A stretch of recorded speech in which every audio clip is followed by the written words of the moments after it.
Hello everybody, hope everybody's doing great today. Appreciate those who watch this video. I hope you enjoy it, and also appreciate those who have subscribed. Hopefully you enjoyed this as well. So let's talk about Friday. So the last time I seen Friday was actually in the theaters 30 years ago.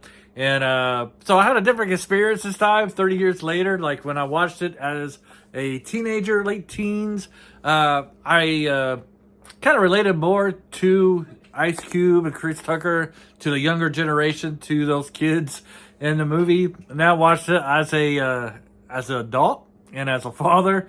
I gotta admit, I kind of relate more to the parents now in this movie than to the kids. Especially the part where he's trying to get his son to take out the garbage, because that's my boy's responsibility to take the garbage out, and always gotta get onto him for doing like the little things. And then in the movie, Chris Tucker especially complains, so he says something like, "You guys got Kool-Aid, but you don't have sugar," or "You have sugar, you don't have Kool-Aid."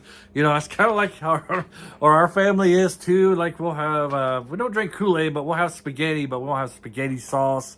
We'll have one thing, but we won't have the other. Happens all the time. I don't know. I can't explain it, but I remember as a kid always thinking, why is that? Because at my home when I was a kid, it was the same thing. And now as an adult, it's the same thing that happens, and our boys complain about the same thing, especially my son. I probably spaghetti because I got a spaghetti boy. He loves his spaghetti all the time, has to have spaghetti. And somehow we end up having spaghetti noodles, but not the spaghetti sauce. So, yeah, I don't know. Watching this time around, I really related more to the adults than to the kids. Of course, it's been 30 years. I can't believe this movie came out 30 years ago. That's crazy. Crazy stuff right there. So I guess if you've never seen Friday, it's a very funny movie. And it's basically about Ice Cube and Chris Tucker just hanging out on the porch and watching all these events pass around them. I guess that's about like the storyline in a nutshell.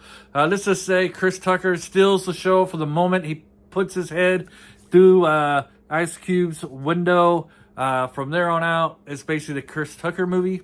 Basically this movie made him a movie star for the next probably like 7 or 8 years after it came out. He did this one, and he had, of course, the 2 Rush Hours. Actually, he made 3 Rush Hours. He was in The Fifth Element, Dead Presidents, right? I think he was in that one, or something about the Benjamins. I can't remember. But he made a lot of great movies during that time period. And from the 3 or 4 seconds research I didn't realize that he was the highest paid actor there for a while during that time span. So Friday, Chris Tucker owes a lot to his career from this one movie, and he does put in a terrific performance. You'll see, if you've never seen this movie, you'll definitely recognize Chris Tucker and how he's basically stealing every scene in this movie. Not saying anything bad about Ice Cube. Ice Cube does a terrific job in this movie as well. He's fantastic in this as well, but just like Chris Tucker outshines him. His family in this movie, Ice Cube's family, is more of the traditional family. He actually has I think it's like maybe the only family on the block. You don't really get to see all the parents or anything like this, but just from what it appears, he comes from more of the traditional family. He gets a mom and his father. They're both living in the house. They both got respect for each other. They got traditional values as you go through this movie. The dad interacts with him and the daughter, gives them both advice. At least Ice Cube's, and you got that strong mother figure in the household as well. You got the great writing between the siblings, that little bickering a little bit. They love each other, but they're not afraid to give each other a hard time. You got that good stuff going on. So I love the family dynamic they wrote with Ice Cube's family.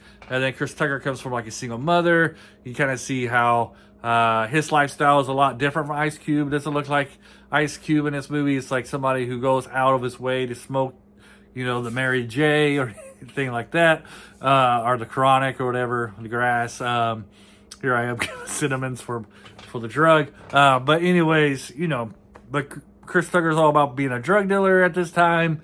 Kind of learns his lesson. Appears that he might stop at the end of the movie being that stuff, but who knows? I kind of left it wide open. I don't know. I kind of relate because, I obviously didn't grow up in a black neighborhood, but I didn't grow up in a wealthy neighborhood either. Kind of a poor neighborhood, and my neighborhood that I'm in right now is similar to this. in this movie, you have a kid going around knocking over trash cans, and everybody's upset about it. And then it was kind of satisfying as a person my age seeing that, you know, they caught this kid and whooped him and stuff like that.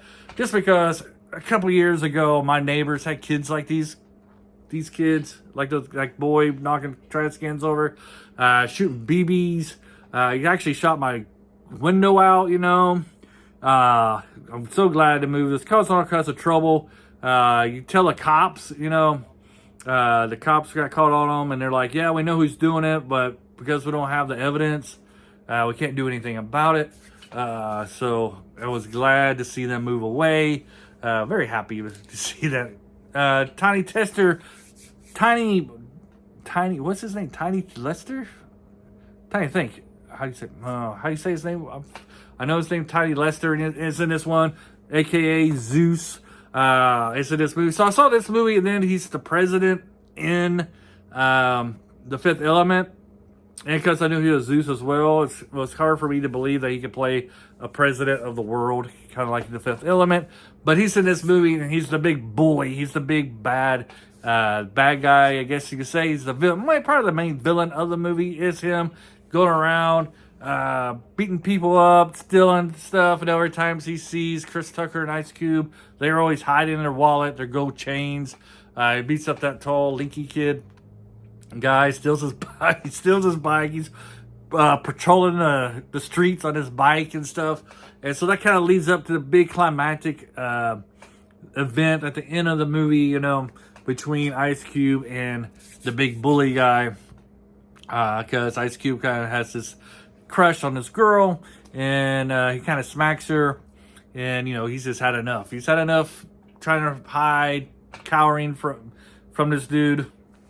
And that kind of goes back to like the traditional values that his family has. He has a gun, Ice Cube does, that his family don't know about it. And his dad, sometime during the movie, gave him a big call, catches with the gun, gives him the lecture about, you know, how in his day people didn't settle conflicts with guns, to settle with their two fists, and that you fought it out and then you lived to the other day. This movie is still written kind of back when America kind of cared about gun violence in black neighborhoods in general. Yeah, in black neighborhoods where, you know, the moral of this story is that if you do have conflict, it's better to fisticuffs, you know. If you're going to resort to violence, do it with your fist and not with, you know, weapons that are going to kill people, guns, knives, and stuff like that. It's better to fight and then move on and live another day. So your differences like that. And then I remember watching this in the theater where they do that kind of like the fake scene, the fake shooting scene when he pulls out his gun and he shoots, you know, Lester. What was his name? Let's see if I wrote it down in my notes. Man,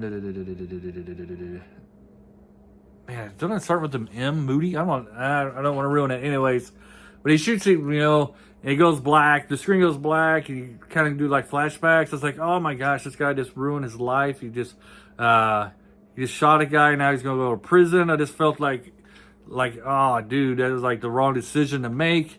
But I was happy it was a fake scene. You know, it was just something he was thinking about, and then he was thinking about the consequences that would happen. So then you get the good big old fight scene, and let's admit, Ice Cube cheats a lot. He's using weapons like bricks, rocks, clubs, whatever he can get his hand on. And I mean, can you blame him? Lester's a huge dude. Look at this guy. He's big. Look at how big he is. He was a huge dude, man. So that's kind of realistic. The fight was realistic in that way. Can I say the fighting scenes were, besides that one where he knocks the guy clear off his feet like that, but the fighting scene between Ice Cube and Lester was very realistic, to say the least. I thought it was very well handled. The movie is very well written. It's a comedy, but you don't really have any stereotypes. Still not for somebody, and I do agree with them. I read somebody's review. It's talking about stereotypes, and there's not really any stereotypes in it. It's the closest you would get, maybe Chris Tucker being the druggie and stuff like that. But it does. It handles its material very, while it's very funny and comedic, it handles it very well and mature, I guess you'd say, if that's the right word, mature. Overall, I enjoyed this. I never did watch Next Friday, so I'm going to be watching it this weekend. I don't think I'm missing too much. I might be. I'll find out when I watch it. But you never hear anybody, at least I don't, not in my neck of the woods, which, you know, it's probably very limited. I don't really hear anybody talking about quoting any quotes, quoting Next Friday or anything like that. Always hear about Friday, the original, because the original is always better, right?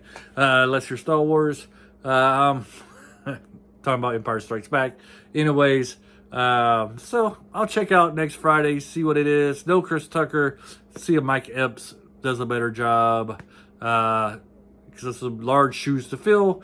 Anyways, hopefully you enjoyed this video. Have a great day, and maybe until next time, bye.